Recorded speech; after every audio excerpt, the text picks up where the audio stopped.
আসলে দেখেন, তাবলিগ জামাত বিশ্বব্যাপী পরিচালিত হচ্ছে এবং বিশ্বব্যাপী শান্তিপূর্ণভাবে তাবলিগ জামাত সারা পৃথিবীতেই ছড়িয়ে আছে। তো এই জন্য কোনোদিন আমরা রাজপথে নামি নাই, কোনোদিন আমরা মিছিল মিটিং সমাবেশ করি নাই। তো আজকে যে বিষয়টা নিয়ে আজকে আমরা আসছি এবং এত বড় একটা মজমা এখানে আসছে, উদ্দেশ্য একটাই যে আজকে আপনারা জানেন যে তাবলিগের মধ্যে যে কোনোভাবেই হোক দুইটা ভাগ হয়ে গেছে। তো একটা পক্ষ আমাদেরকে 7 বছর ধরে আজকে আমাদের বিশ্বের যিনি আমির হজরত মৌলানা সাদ সাহেব আজকে বাংলাদেশের ইজতেমায় আসতে পারতেছেন না। উনি না আসার কারণে ওনার সাথে সারা বিশ্বের একটা লিঙ্ক আপ আছে, সারা বিশ্বের বিভিন্ন তাবলিগ জামাতের সাথীদের একটা যোগ সংযোগ আছে। উনি যখন ইজতেমায় আসে না, বিদেশি মেহমানরাও আসে না। তো উনি যখন আসবে, তাহলে উনি যখন আসে, এর আগে ইউটিউবে আমরা দেখছি 30,000, 40,000, 50,000 বিদেশি মেহমান আসতো সারা বিশ্ব থেকে, ইউরোপ, আমেরিকা, অস্ট্রেলিয়া, আরব দেশগুলো থেকে, সৌদি আরব থেকে, মিশর থেকে, 5 মহাদেশ থেকে এরকম মানুষ আসে। জানে যে বিশ্বের আমির আসবে, তো সমস্ত দেশের সাধারণ তাবলিগের সাথীরা এবং মুরব্বীরা তারা চলে আসে। কিন্তু আজ 7 বছর ধরে আমাদের বিশ্বের আমিরকে বাংলাদেশে আসতে দেওয়া হচ্ছে না। একটা মহল বিভিন্নভাবে প্রতিবন্ধকতার সৃষ্টি করে সরকারের উপরে চাপ প্রয়োগ করে, যাতে একটা উশৃঙ্খলতা, উগ্রতা দেখিয়ে তারা সরকারকে একটা নেতিবাচক মনোভাব প্রদর্শন করার কারণে সরকার হজরত মৌলানা সাদ সাহেব, উনি সারা বিশ্ব বরণ্য একজন আলেম, উনি সারা বিশ্বে ব্যাপী উনি ইজতেমা করতেছেন। এই কিছুদিন আগে উনি সাউথ আফ্রিকাতে ইজতেমা করে আসছেন, তারপরে ইথিওপিয়াতে ইজতেমা করছেন, তার কিছুদিন আগে উনি ইংল্যান্ডে লন্ডন শহরে একটা বড় ইজতেমা করে আসছেন। এরকম ফিজি আইল্যান্ডে উনি ইজতেমা করে আসছেন, এরকমভাবে শ্রীলঙ্কাতে, নেপালে ইজতেমা করছেন, মালয়েশিয়াতে ইজতেমা করছেন, তারপরে মরক্কোতে ইজতেমা করছেন। আরব দেশগুলো, পুরো আরব জাহান ওখানে জুড়ে গেছে। তো উনি যেখানে যায় পুরো বিশ্ব সেখানে জুড়ে যায়। তো আজকে এত বড় একজন আলেম এই যে সাউথ আফ্রিকাতে যে ইজতেমা করছেন, প্রায় 65টা দেশের লোক এখানে একত্রিত হয়েছে। এরকম ইথিওপিয়াতে যে 120টা দেশের লোক ওখানে একত্রিত হয়েছে।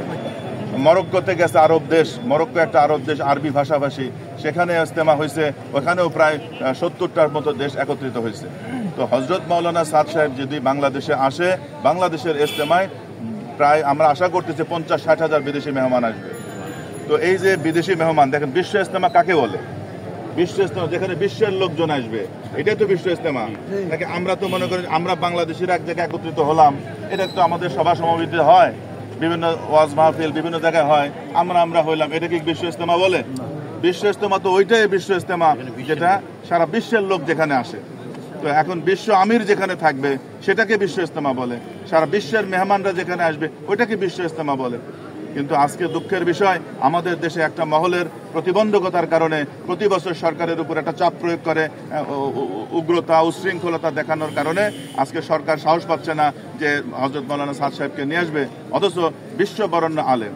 এখন আমাদের পরিষ্কার মেসেজ, আমরা আপনাদের মাধ্যমে সরকারকে এটা জানাতে চাই যে এখন এই যে বৈষম্য বিরোধী সরকার, মাননীয় প্রধান উপদেষ্টা ডক্টর মোহাম্মদ ইউনূস, উনি একজন বিশ্ববরেণ্য ব্যক্তিত্ব, উনি একজন নোবেল লরিয়েট, উনি একজন জ্ঞানী ব্যক্তি। আমরা ওনার কাছে এইটা আবেদন করতে চাই, এটা জানাতে চাই যে হজরত মৌলানা সাদ সাহেব বিশ্ববরেণ্য একজন আলেম, উনি একজন অত্যন্ত তাকওয়াবান এবং অত্যন্ত বিচক্ষণ একজন আলেম, সারা বিশ্বব্যাপী যার ভক্ত সমর্থক রয়েছে।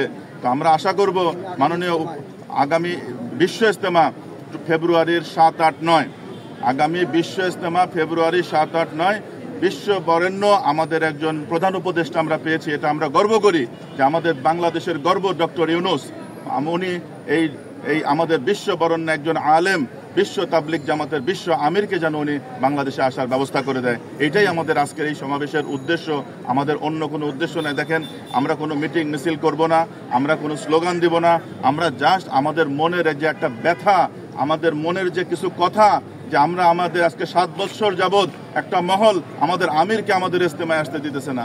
ভালো কথা, আপনারা তবলিগ জামাতের মধ্যে 2 ভাগ হয়েছে, আপনার যেটা ভালো লাগে আপনি ওটা করেন, আমাদের যেটা ভালো লাগে আমাদেরকে করতে দেন।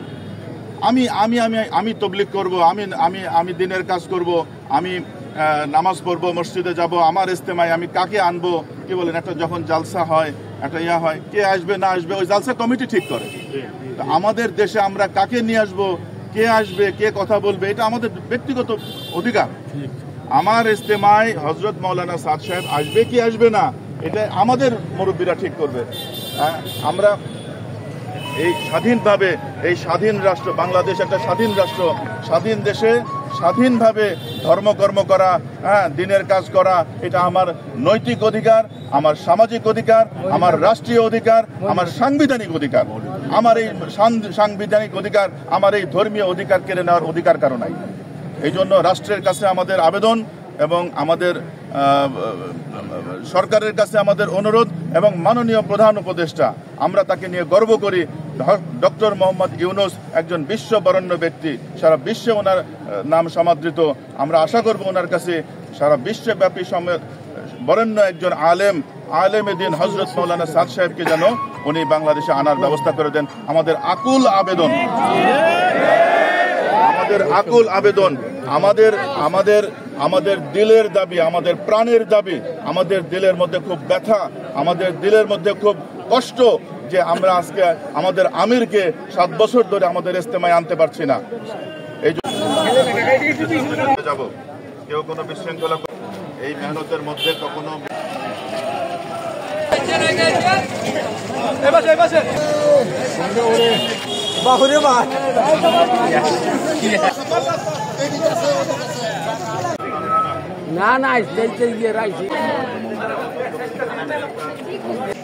একসাথে আসতে হবে। এই